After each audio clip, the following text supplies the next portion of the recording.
quand Daddy a voulu faire chanter ce chant « Quel ami fidèle et tendre », alors je partage ce témoignage bien que il rappelle une période de ma vie qui n'est pas glorieuse. J'étais jeune, j'avais pas le Seigneur dans ma vie et j'étais un jeune très, très violent, très bagarreur. Et un jour, alors que je suis avec Erika, elle était venue pour les vacances à Clermont-Ferrand, on est dans le tramway et il y a un jeune qui vient vers moi et qui me dit « Kevin, tu sais que tu vas te battre avec un tel ?» Je commence à... Erika, à ce moment-là, elle est très déçue.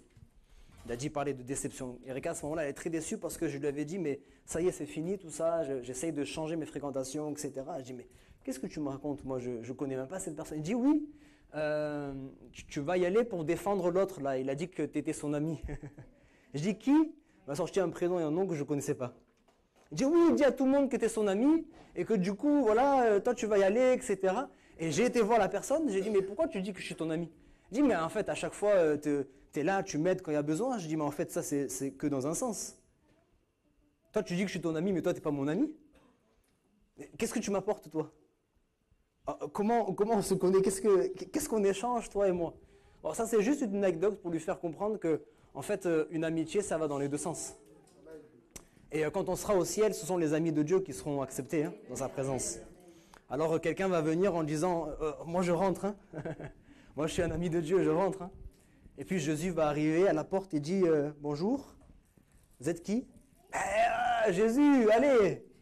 Je dis avec humour, mais c'est quelque chose de sérieux. Mais bon, ce soir, c'est avec humour parce qu'on est encore dans la grâce. « Jésus, on se connaît, on est amis. » Mais amis de quoi? « Mais Jésus, je suis venu, rappelle-toi, j'étais malade, tu m'as guéri. Une autre fois dans ma vie, là, rappelle-toi, j'ai prié parce que je devais passer des examens et tu m'as fait réussir mes examens. Jésus, rappelle-toi, là, à tel moment, j'ai prié. Ok, tout ça, c'est ce que j'ai fait pour toi. Mais toi, tu as fait quoi pour moi? Ah. L'amitié, ça va dans les deux sens. Hein. Quel ami fidèle et tendre nous avons en Jésus-Christ, c'est vrai. Amen. Un ami fidèle en tout temps. Mais est-ce que nous lui sommes fidèles, nous aussi? On est obligé de reconnaître qu'on ne l'est pas toujours, mais en tout cas, on doit essayer de l'être le plus possible. On doit essayer d'avoir une relation avec lui où on lui rend aussi. Quand on sera devant lui, qui dira « Mais qu'est-ce que tu as fait en retour ?» Et ça va un petit peu dans le sens, et je bénis Dieu, parce que les musiciens ont été inspirés et les chants de ce soir ont préparé comme il faut le terrain. Ce soir, j'aimerais partager avec vous quelque chose. Si je devais donner un titre à mon message, je donnerais celui-ci « Guéri, oui ». Et après. Guéri, oui, et après. Depuis quelques semaines, on a beaucoup parlé de la guérison. On a parlé de la guérison physique, des douleurs qu'on a dans notre corps. On a parlé de la guérison morale, parce que des fois, c'est notre cœur qui est brisé. On a à l'intérieur des blessures et personne ne peut rien faire contre ces blessures, mais le Seigneur vient pour nous guérir. On a parlé de la guérison spirituelle. Et moi, ce soir, je voudrais vous parler de quelque chose de bien plus grand que ça. De vous parler de ce qui se passe après cette guérison. Parce que oui, nous avons un Dieu qui est bon, un Dieu qui est fidèle, alléluia, un Dieu qui veut nous faire du bien, et la Bible dit qu'il ne change pas. Amen. Lorsqu'on lit dans la parole de Dieu qu'il guérissait les malades, il transformait les vies, il pardonnait les péchés, il sauvait, il peut le faire encore aujourd'hui, il n'a pas changé, et le temps des miracles n'est pas fini. Ah non, non, non, si quelqu'un vous dit ça, je lui dis menteur. Le temps des miracles n'est pas fini. Chaque semaine, nous voyons des hommes, des femmes être transformés par la grâce de Dieu, faire des expériences avec lui. Et je crois que ce soir, Dieu veut nous emmener plus loin. Amen. Dieu veut te dire, il y a quelque chose de plus pour toi. Plus que la guérison. Tu es content déjà? Ben, il y a plus. Hein? Et souvent, Jésus a parlé comme ça. Il y a cet homme qui s'appelle Nathanaël. Il a dit, je t'ai vu quand tu étais sous le figuier. On a parlé de ça la semaine dernière. Et à cause de ça, Nathanaël a cru. Il dit, mais juste parce que j'ai dit ça, tu as cru? Tu vas voir des choses plus grandes. Et Thomas aussi, on connaît cette expression, moi je suis comme Saint Thomas, je crois que ce que je vois. Hein, on connaît, hein, parce qu'à un moment donné, alors que Thomas était un disciple, il savait que Jésus-Christ devait mourir et ressusciter.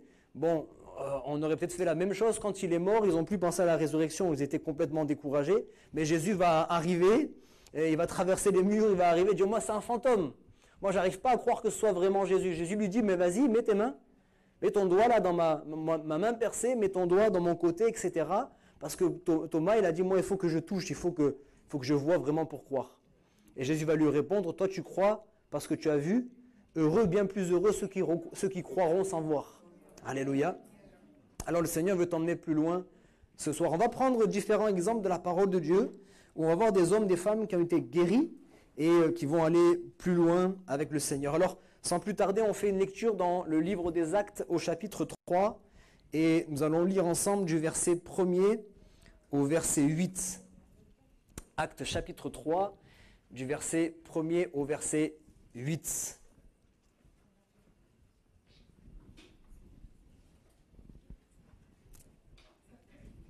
À partir du verset 1er, Pierre et Jean montaient ensemble au temple à l'heure de la prière. Comme vous avez fait, ce soir vous êtes venus.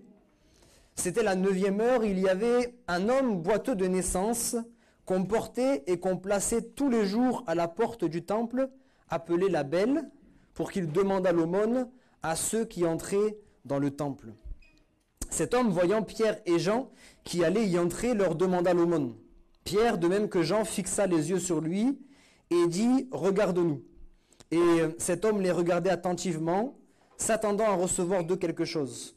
Alors Pierre lui dit « Je n'ai ni argent ni or, mais ce que j'ai, je te le donne. Au nom de Jésus-Christ de Nazareth, lève-toi et marche. » Et le prenant par la main droite, il le fit lever. Au même instant, ses pieds et ses chevilles devinrent fermes. D'un saut, il fut debout et il se mit à marcher. Il entra avec eux dans le temple, marchant, sautant et louant Dieu. Amen. Voici un premier témoignage du miraculeux, de la grâce de Dieu. Dieu qui se révèle dans une vie, Dieu qui intervient dans une vie. Cet homme, il était boiteux de naissance, la Bible nous dit. Donc ça veut dire qu'il a connu que ça. Il a connu que l'infirmité. Il y a des gens qui vivent et qui naissent avec une maladie. C'est peut-être pas boiteux, peut-être que c'est héréditaire de génération en génération. Je suis né depuis ma naissance, je ne me rappelle pas avoir connu des temps sans migraine. Depuis ma naissance, j'ai des problèmes d'intestin. Depuis ma naissance, j'ai des problèmes de ceci et de cela. Et toute ma vie, depuis ma plus tendre enfance, j'ai souffert et encore souffert. Cet homme donc, il était boiteux de naissance. Il n'a jamais connu une vie, entre parenthèses, normale. C'est parce que c'est une vie normale. Il a connu que son infirmité, il a grandi avec cette infirmité à tel point que c'est devenu une fatalité. Moi, j'aime parler souvent de la fatalité parce que dans chacune de nos vies, il y a des fatalités. Des choses qui sont là dans nos vies depuis tellement longtemps qu'on a fini par s'y accommoder, on a fini par accepter la chose, on sait que ce n'est pas le meilleur, mais bon, c'est comme ça en fait. D'accord ? C'est comme ça, je ne m'attends pas à ce que ça change, c'est une fatalité. Et cet homme, lui, il s'est accommodé de sa souffrance. Il avait ses habitudes, on le prenait, on le plaçait là, chaque jour, devant la porte. Cet homme, il était juste à côté du lieu où Dieu manifestait sa présence et Dieu manifestait sa gloire. Il était juste à côté, non loin, de la présence de Dieu. Il était à la porte du temple. Et peut-être il y a quelqu'un dans ce lieu, ce soir, qui dit, mais c'est vrai que j'ai toujours côtoyé les choses de Dieu. J'ai vu des gens passer comme cet homme qui était là, placé devant le temple chaque jour. J'ai vu des gens passer, peut-être en étant malades et ressortir en étant guéris. J'ai vu des gens passer la mine défaite, triste et ressortir joyeux. J'ai vu des gens passer vraiment écrasés par le fardeau du péché et puis ressortir tout léger. Mais moi, je suis toujours resté à la porte. Et quelqu'un dit, oui, c'est vrai, moi j'ai grandi dans une famille chrétienne, j'ai connu ces choses, j'ai vu des gens dans ma famille faire des expériences et tout ça, mais moi je suis toujours à la porte. J'ai entendu des témoignages, j'ai vu des choses, mais moi je ne suis pas dans le temple, je suis à la porte du temple. Et le Seigneur, c'est là le but qu'il recherche, te faire entrer dans le temple. Et que tu ne sois pas qu'un spectateur, tu ne sois pas que quelqu'un qui est là juste à deux doigts, mais quelqu'un qui vit ces choses aussi. Amen. Il avait tellement accepté cette fatalité qu'il n'a même pas osé demander à ses amis qui le portaient tous les jours de faire quelques pas de plus en fait. Dire, allez, tous les jours vous m'avez mis à la porte du temple, aujourd'hui vous me mettez dans le temple. Et aucune raison pour que moi je ne sois pas dans le temple aussi. C'était une fatalité. Ça t'attendait plus à être guéri en fait. Et toi aussi, tu es venu dans ce lieu, en fait, tu t'attends même plus à être guéri, tu t'attends même plus à ce que ta situation change. C'est comme ça, tu t'y es fait. Et cet homme, lui, il s'y attendait plus. En fait, lui, il voulait juste survivre. Tu me places là, et pendant la journée, je vais essayer de récolter quelques euros pour pouvoir m'acheter un sandwich et pour pouvoir survivre en fait.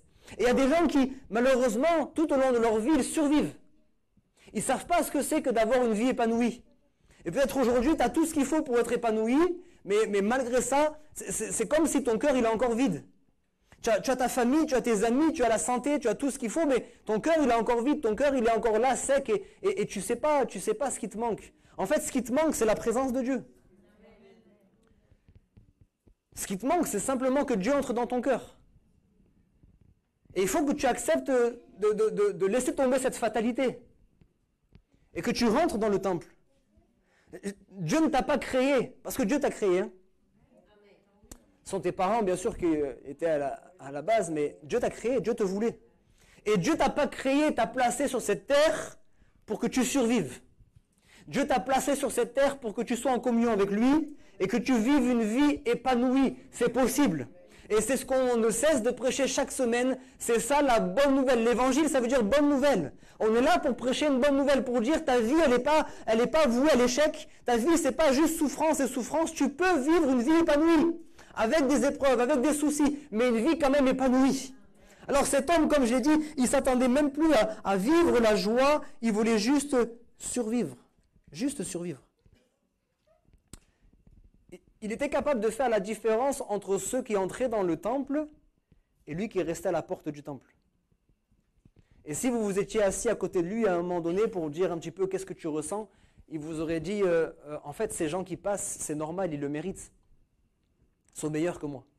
Et c'est normal qu'ils entrent dans le temple et c'est normal qu'ils ressortent transformés, qu'ils le ressentent guéri, mais moi, je ne le mérite pas.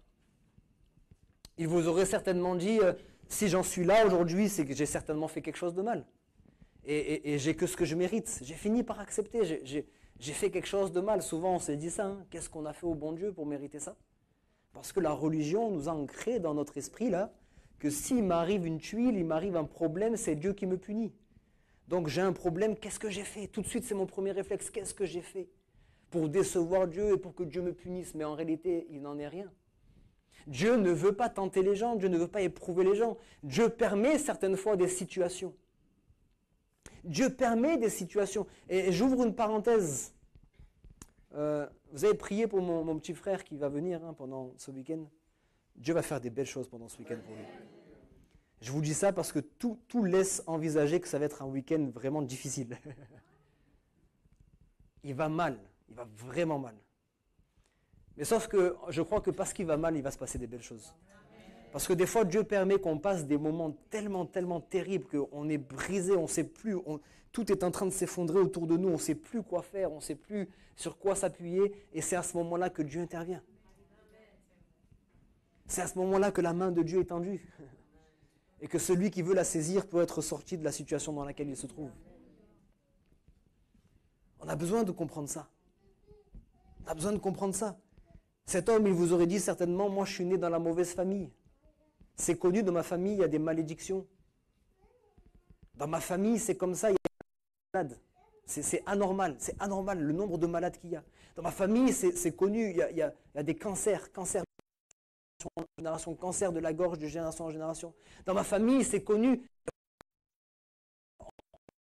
Dans ma famille, c'est connu, il y a beaucoup de divorces. Dans ma famille, c'est connu, c'est l'échec social. Il n'y a personne qui réussit à passer des examens, il n'y a personne qui réussit à garder un emploi. C'est comme ça, c'est une fatalité. Je suis dans cette famille, je finis par accepter la chose. Non, Dieu peut changer les choses.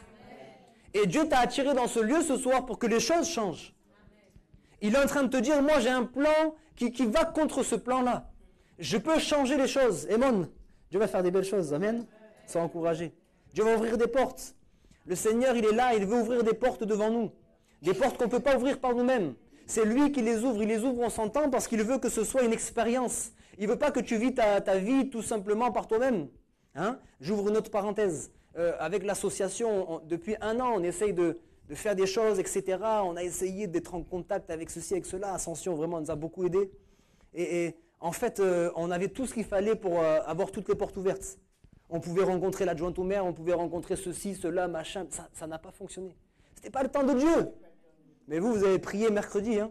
Hier, on a eu la réunion. Je donnerai plus d'informations dimanche. Ça s'est très bien passé.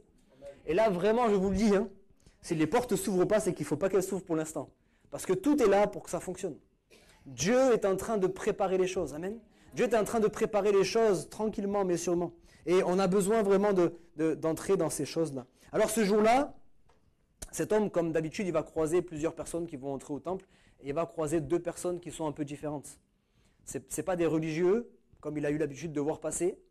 Ce n'est pas des religieux qui ont accepté la fatalité. Parce que j'ai parlé de la fatalité de cet homme, mais je voudrais parler de la fatalité des religieux. Là, je parle aux chrétiens. Nous aussi, des fois, on a accepté la fatalité. Il y a ce SDF qui est là depuis 3 ans, depuis 4 ans, je le connais, il est dans la rue, il est à tel endroit, cet SDF-là, sa situation, franchement, il n'y a pas de solution. Quand on creuse un petit peu, il n'a plus de papier, il n'a pas de travail, il a vraiment un cœur brisé, il est alcoolique, etc. Sa situation, c'est une fatalité, on ne peut rien changer. Est-ce que Dieu ne peut pas changer les choses? Et nous, peut-être qu'à la différence, et ce n'est pas pour culpabiliser, mais peut-être que nous, on peut passer devant ce SDF et lui donner quelques euros. Parce qu'en fait, on ne croit pas que sa situation peut changer. Je crois que je vous ai donné ce témoignage. On a eu à cœur avec les jeunes à l'époque, alors qu'on n'avait rien, on n'avait même pas monté d'association ni rien. On a eu à cœur d'aller vers les SDF en centre-ville. On leur distribuait des crêpes, des boissons chaudes, des évangiles. Je leur coupais les cheveux. Ils étaient contents, etc. Et il y a un monsieur à qui j'ai coupé les cheveux, on a pu témoigner, etc. Ce monsieur, on l'a employé à Monoprix. Esther, elle est là pour en témoigner. Un SDF qui n'avait plus rien. Il était alcoolique, etc., etc. Il n'imaginait même plus avoir un travail. Il a été employé à Monoprix. Dieu peut changer les vies. Quand la vie, je sais pas, la fatalité, quand Satan a dit j'ai mis un point à ta vie, c'est fini, ça s'arrête là, Dieu enlève le point, il met une virgule et puis il continue, alléluia. Et puis il peut écrire une histoire tellement belle. Dieu peut changer toute chose. Et nous on est là, et il y a l'aveugle du quartier, c'est comme ça, on sait, pour ceux qui le connaissent, Ahmed, il est aveugle, c'est comme ça. Mais peut-être qu'un jour il y a un de nous qui va être là, pas forcément moi, et qui va arriver et qui va dire non, j'accepte pas la fatalité, cet homme-là il peut changer. Et puis peut-être tu vas être poussé par le Saint-Esprit à aller le voir pour lui dire est-ce que je peux prier pour toi? Est-ce que tu veux retrouver la vue? Il va dire oui, tu pries au nom de Jésus-Christ et il retrouve la vue. Et cet homme qu'on connaît depuis des années dans tout le quartier reconnaîtra qu'il était aveugle et que maintenant il voit. Et le réveil il arrive. Alléluia. Mais ça il faut qu'on sorte de nos fatalités. Nous-mêmes on a dit bon c'est comme ça. Tel malade, tel ceci, tel cela. Et ce jour-là il rencontre 2 hommes qui sont un peu différents parce que ce sont des hommes qui sont remplis du Saint-Esprit. Ils sont arrivés vers cet homme et cet homme il s'attendait à recevoir quelque chose d'eux, quelques pièces. Je pense qu'il ne s'attendait qu'à ça, je vous ai dit, il s'attendait juste à survivre. Mais eux ils ont compris que lui donner quelques pièces ça n'allait pas changer sa vie. Peut-être je vais un peu plus loin, lui donner quelques pièces ça pourrait peut-être leur donner bonne conscience à eux. Ça ne va pas changer la vie au SDF. Donc ils ont dit je n'ai ni argent ni or. En réalité si on creuse un peu ils avaient certainement quelques pièces quand même, non? Ils avaient certainement des choses mais ils étaient en train de comprendre, ils étaient en train de faire comprendre que le plus important, ce n'était pas l'argent. Le plus important, ce n'était pas ces choses-là. Le plus important, c'était qu'ils puissent avoir une vie nouvelle. Je n'ai ni argent ni or, mais ce que j'ai, je te le donne. Qu'est-ce qu'ils avaient? Ils avaient la foi. Et vous savez quoi? Écoutez bien ce que je vais vous dire. La foi, ça se transmet. Vous savez que la peur, ça se transmet? Je connais une sœur qui est dans l'église, je ne la citerai pas. Elle a peur de tout. Donc elle transmet sa peur à n'importe qui. Non, il y en a plusieurs, en fait, parce qu'il y en a plein qui rigolent, je ne pensais même pas à certains d'entre vous. Des gens qui ont tellement peur, tout leur entourage est fini par avoir peur. Maggie, je ne pensais même pas à toi pour de vrai, hein, et toi tu rigoles depuis tout à l'heure. Donc il y en a plusieurs qui sont comme ça. La crainte, hein, la peur, l'inquiétude, on est tellement inquiet que dès qu'on arrive dans un endroit, les gens qui sont avec nous, ils sont inquiets aussi. Ils n'ont aucune raison d'être inquiets, mais on arrive, ça se transmet. La foi, ça se transmet aussi. La joie, ça peut se transmettre. Il y a des gens, ils arrivent, tout de suite, waouh, vous voyez, avec leur sourire, c'est un sourire ou un rire communicatif, c'est voilà leur simple présence, on communique la joie. Mais la foi, ça se communique aussi.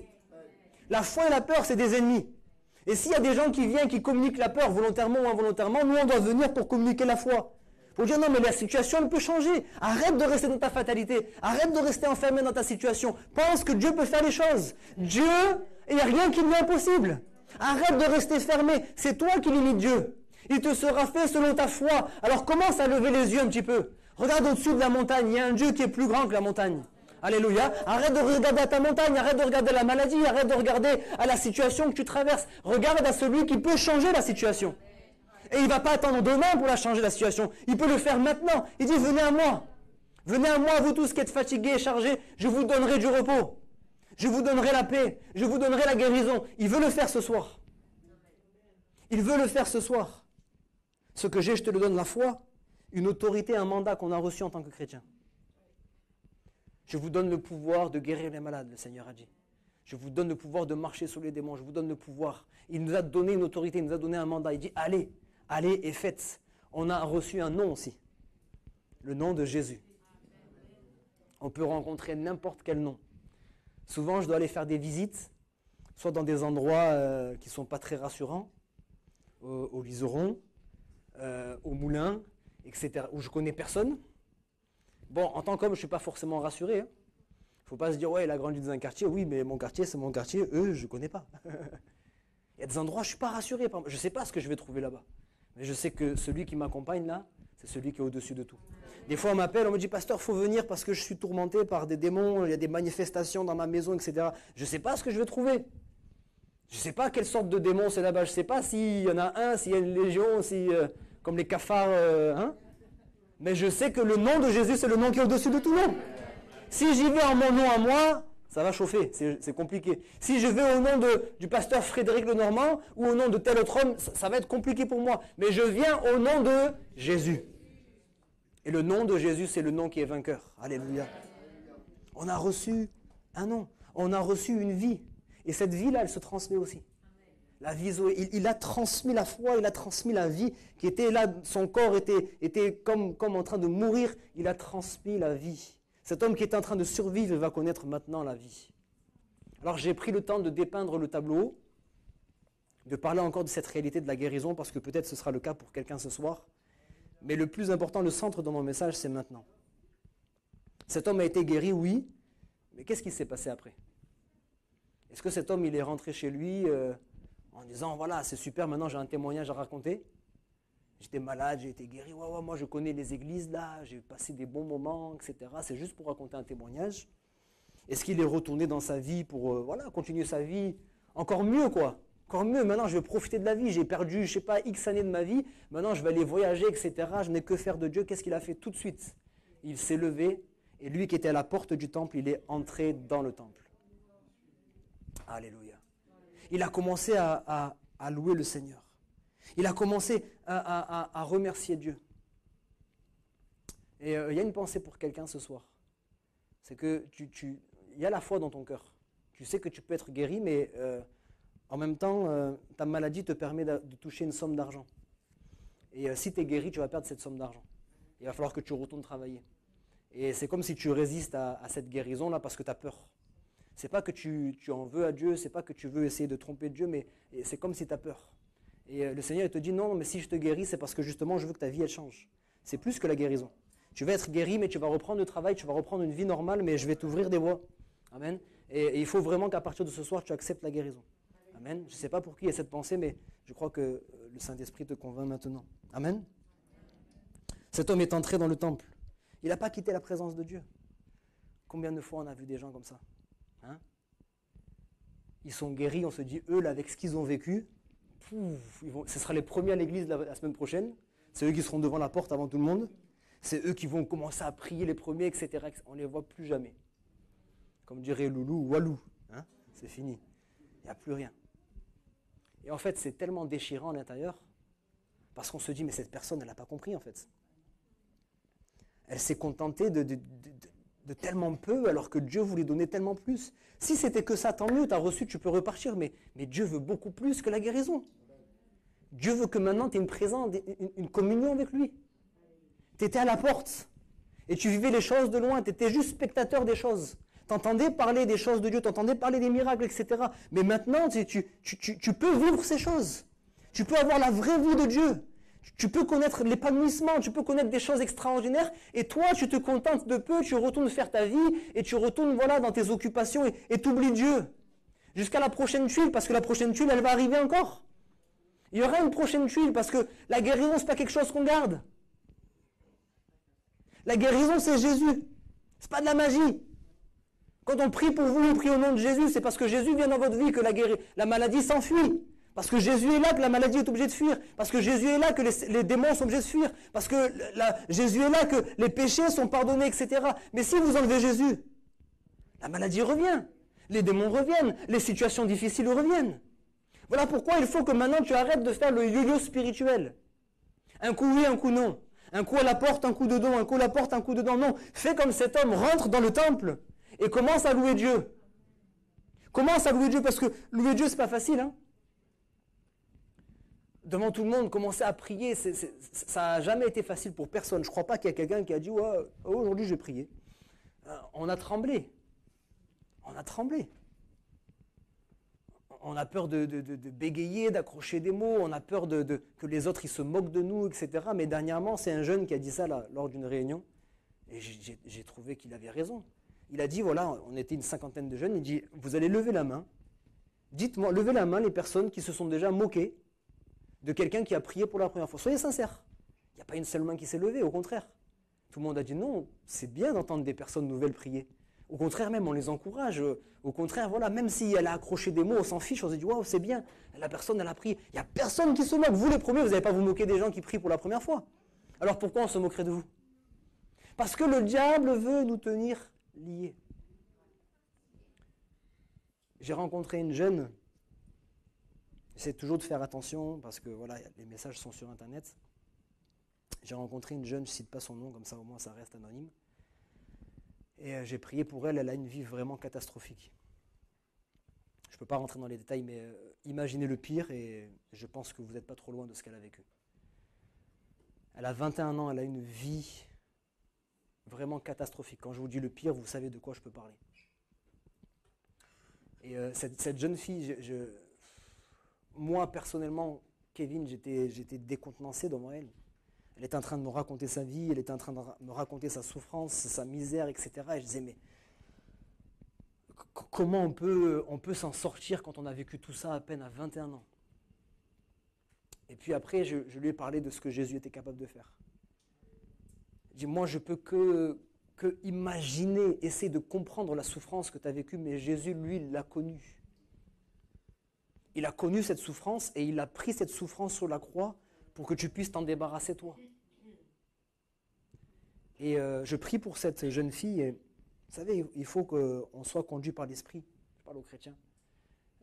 Ne cherchons pas des choses toujours extraordinaires. Des fois, Dieu nous parle avec des petites choses. Et pendant que je prie, j'ai les yeux fermés. Dieu me dit, ouvre les yeux et regarde son poignet.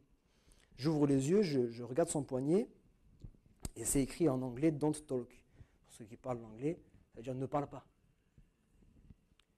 Et je m'arrête, je termine la prière. Voilà, je veux juste terminer sur une chose. Pourquoi tu as écrit ça? Elle se met à s'effondrer en larmes. Elle me dit, quand il m'est arrivé tout ce qui m'est arrivé, et que pour reprendre les paroles de Daddy, j'ai commencé à en parler à des amis. Les gens ont dit, tu te tais, tu n'en parles pas. Et puisque je ne pouvais pas en parler, j'ai fait un tatouage sur mon poignet. Don't talk, ne parle pas. C'est terrible. C'est comme ça que le diable nous tient liés. Il nous tient dans l'isolement. Et je lui ai cité ce verset, m'est venu simplement. Je lui ai cité ce verset dans le livre des Actes où il est dit ne crains pas et parle et ne te tais point. Ne crains pas, parle et ne te tais point. Car la suite dit je suis ton Dieu, je suis avec toi et personne ne met la main sur toi pour te faire du mal. Et ce verset-là qui a été écrit il y a 2000 ans, c'est pour elle. Ça a apporté une guérison dans son cœur. Et je dis à partir d'aujourd'hui, je ne te dis pas qu'il faut que tu le racontes à tout le monde, c'est pas ça, mais parle à Dieu. Ne garde plus tes souffrances, ne reste pas avec un cœur fermé, mais parle à Dieu. Parle à Dieu, dis-lui tes souffrances, dis-lui ce que tu as. Il le sait déjà, mais dis-lui pour qu'il puisse intervenir dans ta situation. Et je crois que cette jeune-là, elle va vivre des belles choses. Il faut que vous continuiez à prier pour elle. Je termine. Peut-être les musiciens peuvent commencer à s'installer. Dieu désire plus qu'une simple guérison.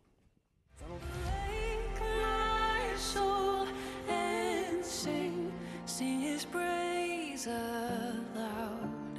Sing his praise aloud. Oh, awake my soul and sing his praise aloud.